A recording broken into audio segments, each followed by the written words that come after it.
What up? What up? Happy Friday, and welcome to the NAC Experience and the Faith Unbuttoned podcast. As you know, our goal is simple. We're trying to keep faith 100 transparent and relevant to everyday life. I'm your host, Pastor K. This podcast is an extension of Never Alone Christian Center, a virtual ministry based in Baltimore, Maryland, under the leadership of myself and my wife, Miss Chiffon Wiley. Thank you for your continual support of the ministry, of our vision, of our mission, and of our goals. Take a moment, visit the website, neveralonecc.org. There you will find all things NAC related. Subscribe, Facebook, YouTube, Instagram, and we invite you to turn on those notifications. Without further ado, let's get to it tonight. Once again, I hope that your week has been great. I hope that you have been safe. If you've been in the Maryland area, we did have a little bit of residual weather from the tornado or from the hurricane that was coming through from the south, and I'm glad to see that everyone is safe. I haven't heard of any major issues other than some property damage in our area, but I'm glad that you guys are safe, and we're continuing to pray for the southern region that has been dealing with hurricanes, and it's just that time of the year where they have bad weather down there, so we want to continue to keep them in prayer.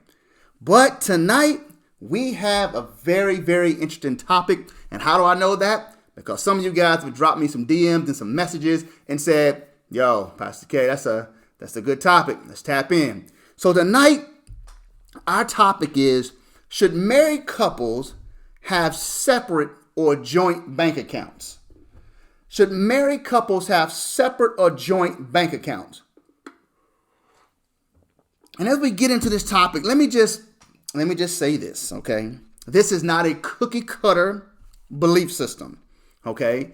I understand both sides of the situation. I understand joint bank accounts. I understand separate bank accounts because I understand that every marriage is different. Certain marriages have circumstances that are attached to it where it may be better to keep it separate, etc. So I want to make that clear that this is not a cookie cutter belief system, but I am simply sharing what I believe can work for your marriage and what has worked for my wife and I. If you don't know, if you're new, you just happened in, first of all, welcome. My wife and I have been married for 14 years. We've been together roughly 15 and 16 years, and we have two children, Kalia and Kenton. They're in 7th grade, and they're in 5th grade, and we're in the prime, I would believe, of raising our family, moving through ministry. We both have been a part of ministry all our lives. We're both pastors' kids, so this is what we do. This is what we know. But with that said, we are, especially myself, I am a realist, and I understand that some things are just natural. We apply spiritual principles to it, but we have to look at it from all angles. And I think this is one of those topics where we have to look at it from a natural perspective and understand spiritual principles as well. Okay, so I want to open up with that because I want you to understand this is not to cast judgment or to criticize. This is my opinion. This is how I have been taught. But those who know me know I'm not going to beat you over the head with scripture and say, well, if you don't do it like this, then you're going to hell. That ain't my thing. All right. So should married couples have separate or joint bank accounts? You say, well, I'm not married, so can the information still work for me? Okay, look, let's put everything into a ideal scenario from a biblical perspective. Obviously, I teach marriage. I don't teach shacking up. I don't teach living with one another before you get married. Does it happen? Yes. Will it cause problems in your relationship? It doesn't necessarily mean that. Will God judge you? Doesn't necessarily mean that. But in a perfect scenario or an ideal scenario, a husband or a man and a woman should be married before they're living together and joining their finances, okay? But once again, I understand as a millennial myself that most people, I don't even want to say most, a lot of people do the living together prior to getting married for various reasons. But that's another whole subject matter. So when I say married couples, what I'm saying is married couples, those who are heading in the direction of a marriage or desire to be married, should we have joint bank accounts or should we have separate bank accounts? All right, so let me say this. We share nearly everything, okay? As America, we share our cars. We bought a house together. We share our house. We're on the deed together. We share our bed with one another. We share our bathroom and our shower. We have joint insurance, whether it's life insurance or car insurance. So we as a married couple are already sharing so many things. But when it comes to the money, honey, when it comes to the almighty dollar, those bank accounts, we are like, nah. I need to go ahead and keep my stuff separate. You know, I need mine. I need mine to stay here, and yours can stay there. And you know, and I think it'll work better like that. You know, because I need mine. Okay, but we already share so much, even to include. Hopefully, you guys are having sex on a regular basis if you're married. Okay, hopefully you guys are, because that's healthy for your relationship. We're sharing our bodies with one another, but we can't share or join our bank account. Okay, all right, let's see. All right, listen. Some of the top arguments, or one of the top arguments with this particular issue, or not, I don't want to call it an issue, with this particular subject matter. One of the top arguments that I have found, and I have heard, is I shouldn't need permission or have to ask permission to spend my money. I shouldn't have to ask permission to spend my money.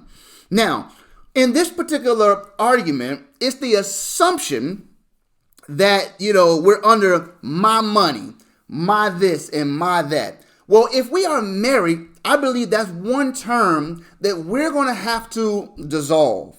We're going to have to start getting used to terms like we and our, because when we start getting married, we're saying we are joining ourselves together. So it's no longer my this or my that. We have to start getting into terms like we and ours, our family legacy, not my family legacy, our financial portfolio, not mine, our generational wealth, our property, our car. I feel like we have to start getting into terms. Now, this is marriage now, okay? Start getting into terms like our, because when we go into the marriage, or we're already married, and we have this mindset of my money, my house, my car, then I think that's what makes it more difficult to look at this particular belief system of joint bank accounts. Now, don't log off yet. Don't tap out. Say Pastor K is going crazy. I ain't put my money with his money, or the wife is saying I ain't put my money with his money, or vice versa. Listen, I'm going to look at both sides. All right. Now, if you have questions or you have comments, drop them in the comment, and I will get back to them. Because I do pre-record my podcast sometime, and this is one that's been pre-recorded, but I want to make sure I get to your questions, all right, and your comments. And if you don't want to drop them in the comments underneath the feed, hit me in my DM box or my messenger, and my wife and I will get back to them and provide you information or answers to your questions or your concerns. All right, so that is one of the arguments that comes up often. So just to give you a little background on my wife and I's financial history, okay? My wife and I, we again been married for 14 years. You know, I've been working, probably since I was 13, 14 years old. So I've been working all the way through high school. I worked in college. And when I got out of college, I went straight to work. My wife has been working. So we have been in the working world and making income and having bank accounts and credit cards for at least over 20 years, okay, or close to 20 years, okay, or 15 to 20 years, okay. So we have a little bit of financial background. Now, once we got married, when we went to premarital counseling, it was taught to us, and we believed in the belief system that joining a bank account was best. It was for the marriage. It made things easy, so we did. We joined our bank account, okay. I admit that I am not good with money, or I was not that good with money when we got married. I'm better now because of mistakes. My wife has always been better with the numbers. To make a long story short, we got married. We had an apartment. My apartment it was my apartment at the time. We got together. We put the bills together. Started paying the bills together. Then we had a child. We got a townhouse, and we got another house. I was taking care of the bills, and the bills got overwhelming. We got behind. We lost the townhouse. We lost a couple of cars. had to move in with my in-laws. They helped us out a couple of times where they gave us a place to stay while we got ourselves together. And then it brings us up to date. We have another house. We're in a better financial situation. Things are a lot better. We have 2 children, and we have recovered from all the mistakes that mostly I take blame for, because I made a lot of poor financial decisions, okay? And a lot of the poor financial decisions were, well, God, you're going to bless us. You're going to open up a window of heaven. I'm going to stand on my faith, God, and I'm going to claim it, and you're going to make it happen. I'm going to step on it, and you're going to make it happen. Yeah, he did. As soon as I went to work and started working better hours, I made more money. Okay, so I don't want us to get wrapped up in this faith thing, because when you add faith, marriage, and money, things start to get funny. All right. So I want you to understand, I stand on my faith, but I also know that hard work combined with faith helps build a better financial portfolio. So I'm not of that belief. I'm just going to step on a little tangent here. I'm not of that belief where we just stand on God. God's going to open up a window of heaven and pour out a blessing. Yeah, as soon as we go to work. Okay. Our faith is combined with our hard work. So we were able to recover financially, okay? So we had this joint bank account. We still have a joint bank account. We have joint credit cards, etc. And we do everything jointly. But the biggest thing that where we failed at early on was I was running stuff and I didn't discuss stuff with my wife. When things got bad, I didn't bring her in, to bring her expertise in. And eventually it just got too bad. It started to snowball, and we just really made a lot of financial mistakes, but we did recover, okay? So you can recover when things are joint, okay? So those are the things, this is where I'm coming from. I understand the joint account and how it works, how it flows, how it can fail, and how it can recover. All right, so I don't want you to think I'm just like, oh, Pastor K just talking. No, I've been here, okay? So I understand how this operates from the joint bank account, and I believe having a joint bank account saved our marriage, saved our us being in a position to be able to get another home, and to put us in position to build and to grow and to develop. All right. So before we dive deep into this, okay, let me just give a few prerequisites. Okay. Now, a lot of pastors and leaders and overseers are going to try to hit you with some scriptures.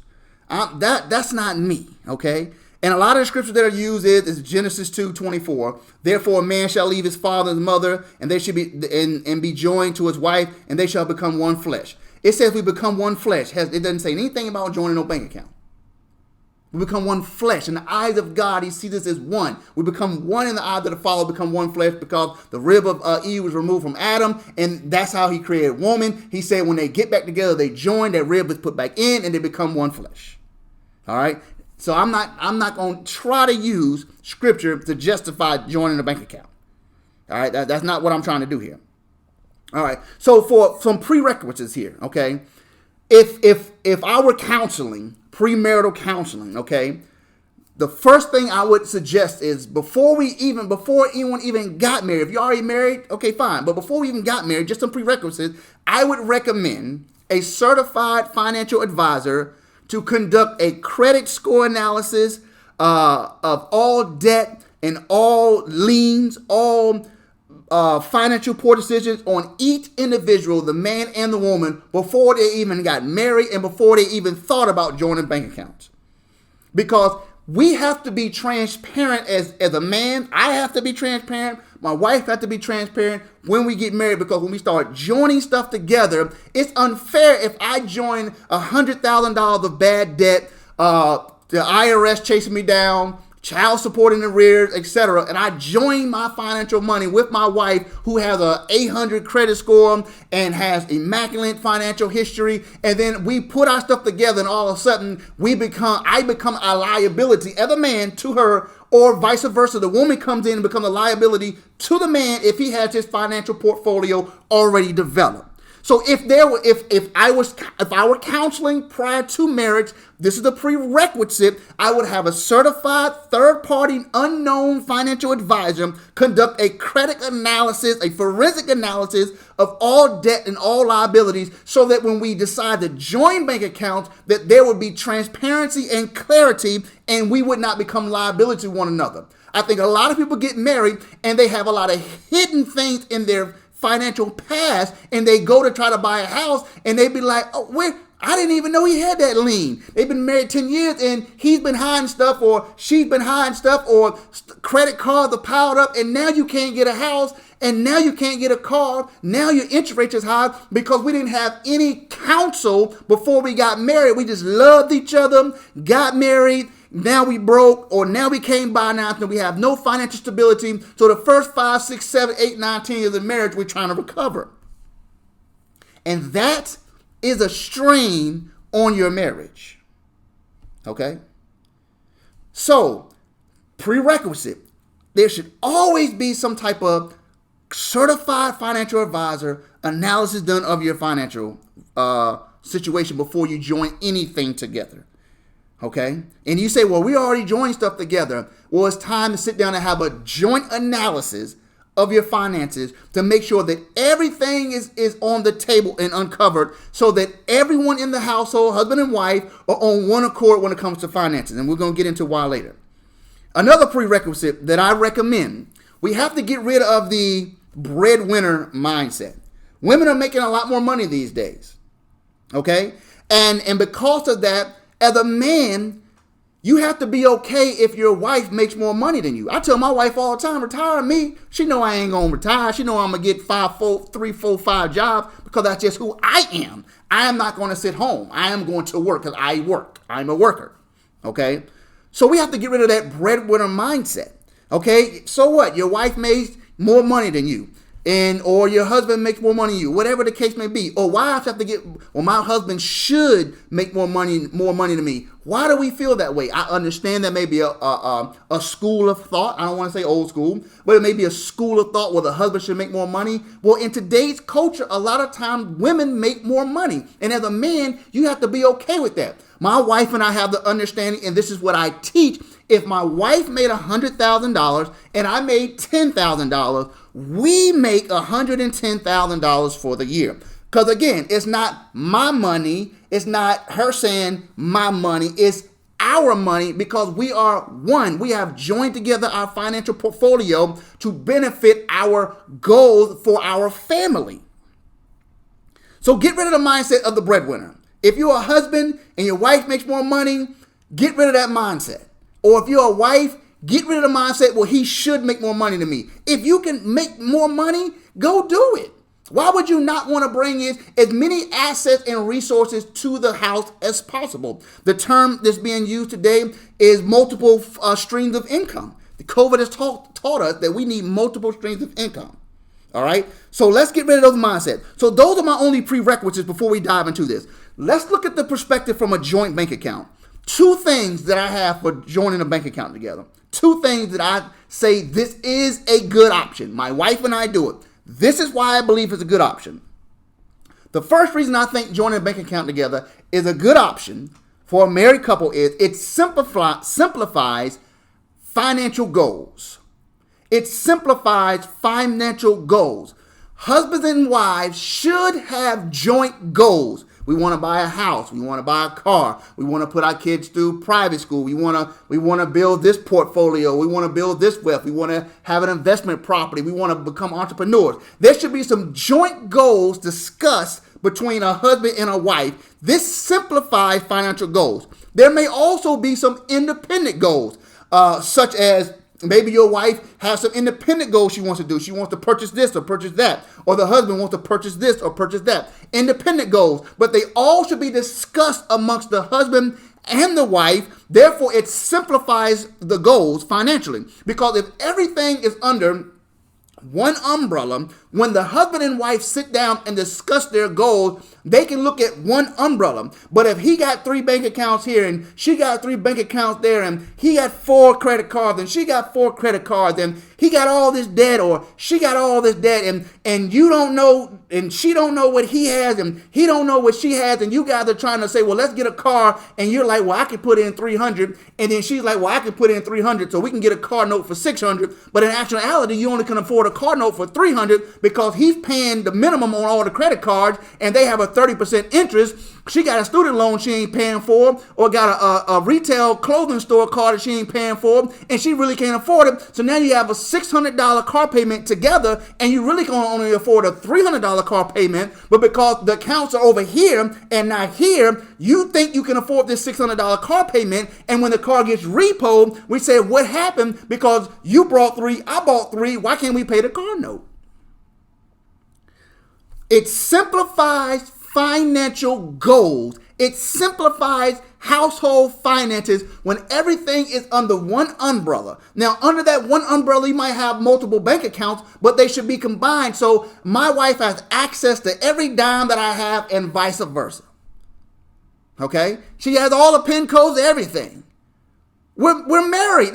We trust each other. Well, if you don't trust each other, then that's a whole nother topic. Okay, that's a whole nother topic, but we're going to get into that. Okay, so that is the first reason that I say, I only have 2. That's the first reason why I believe and I teach that bank accounts should be joined for married couples, because it simplifies financial goals. When my wife and I sit down and we're trying to discuss the finances, our goals, when we wanted to buy this home, when we wanted to send the kids to private school, when we wanted to get another car, we can look at a simplified financial portfolio, because all of our debt has been transparent amongst one another, and all our credit cards have been transparent in our joint. And now that we've been married at this point in time for 15 years, everything that we have is combined. It's combined. When the bills come, is Kenton and Chiffon Wiley. Okay? Except for maybe student loans that she got before we got married, but we inherit those loans that she took out for her school and that I took out. Okay? Simplified financial goals. You say, well, I've been married and we financially it's always stressful. And it may be stressful because things are not combined, things are not joint. Because you have 2 people in the house trying to juggle 2 separate financial portfolios, but they're trying to make those portfolios one. But it's 2 portfolios. It's more simple to make them one. Okay? The second reason I teach and believe in joint bank accounts, it builds trust and accountability. It builds trust and accountability. Do you trust your spouse to have joint money together? Where's the accountability? My wife cannot run a credit card up, and I can't run a credit card up without one of us. We're going to know. Okay? So when I say accountability, it's 2021. You can get text alerts for everything. We say, I don't trust him or I don't trust her because they might take money out of the bank account. Any deposit that goes into our account, I get a text alert if it's over $100. Anything that comes out of the bank account is over $100, I get a text alert. If the trust factor has been broken because of previous experience, well, then you can have a joint account, make the joint account with a little more bells and whistles. Well, you can't withdraw X amount of dollars without my authorization with it, okay? Now, this is because trust has been broken, okay? If you have $500,000 in the bank and then you're concerned that he may take all the money and run away, then you have to put some other security measures in place, and I don't think there's anything wrong with that, because if the trust has been broken, you have to protect yourself as an individual, and you have to protect the financial portfolio of the family, okay? So joint bank account builds trust and accountability. I lost all trust and accountability when we had a joint account because I made poor decisions in the bank account. You say, well, how did that happen? Because my wife trusted me so much, though everything was combined, she trusted that I was just doing what was right, and I made a lot of mistakes. Now, that doesn't happen today because she's in the know, okay? She's in the know, and because I made those mistakes, with trust and accountability with the money, I come to her immediately, honey, stuff tight. She'd be like, okay, what we need to do? And then I immediately bring it back in. And listen, I love my wife so much. I love her so much, because she is right on time when it comes to stuff like that. And she has the most forgiving heart when it comes to stuff like that. Some women may have rolled out the door if their husband came home and say, look, I lost the house and the cars and every ounce of jewelry that I own personally, I done sold it and pawned it to pay tuition for the kids. You don't understand the financial stress when you make bad decisions, or you may. So now we have trust and accountability. And also, this prevents hidden money. This prevents hidden money. You cannot hide money if things are combined. You cannot hide money. Or you shouldn't try or make the attempt to hide money. Okay? This is what allows that not to take place, because I want you to understand that what I teach and what I believe is that when stuff is combined, it simplifies the financial goals, it builds trust and accountabilities, and it prevents hidden money. Therefore, he shouldn't have an extra $500 stashed away somewhere. You guys should have an extra savings account, an extra stash maybe in the home, something combined. You guys tuck money away together. When it comes to holidays and birthdays and special gifts, what we do is we say, look, holidays are coming up. Okay, so we dish out an amount of cash. We allot an amount of cash to one another. So that way, if she buys something, I buy something, I'm not going to see it pop up on the Amazon bill or pop up on the bank account. I'm not going to know where she went, because we'll divvy that up in cash. If you don't like dealing with cash, then fine. We'll go get a gift card or whatever the case may be. Or I'll give her a credit card or whatever. And she'll say, well, I've used the credit card or whatever. So when the bill comes, I'll just pay it. I won't look at it till maybe after the gift is come or whatever the case may be. But we do this because it simplifies our financial goals and it builds trust and accountability. All right, guys. It's the Faith on Button podcast. Next week, that's right, I got you. Next week, we're going to talk about separate joint or separate bank accounts. Separate bank accounts. Don't forget, if you have questions, concerns, comments, you want to tap in for next week, send me a DM, send me a message, and we'll get to them. So my final thought tonight is, don't rush to do anything. Hear the whole podcast. Have some discussions. Don't rush to do anything and say, Pastor K said we got to put the money together. And you know you got $10 and she got $100,000. You trying to tap in real quick. I would not recommend that without counsel and without financial advice by a certified financial advisor. And I say certified because everybody you talk to ain't going to give you the best advice. All right. Hope you guys enjoy. I'll tap in with you guys next Friday. Don't forget, check out the website. Join us this Sunday. We're still teaching out of our series, The Battle of Loneliness. Let's go.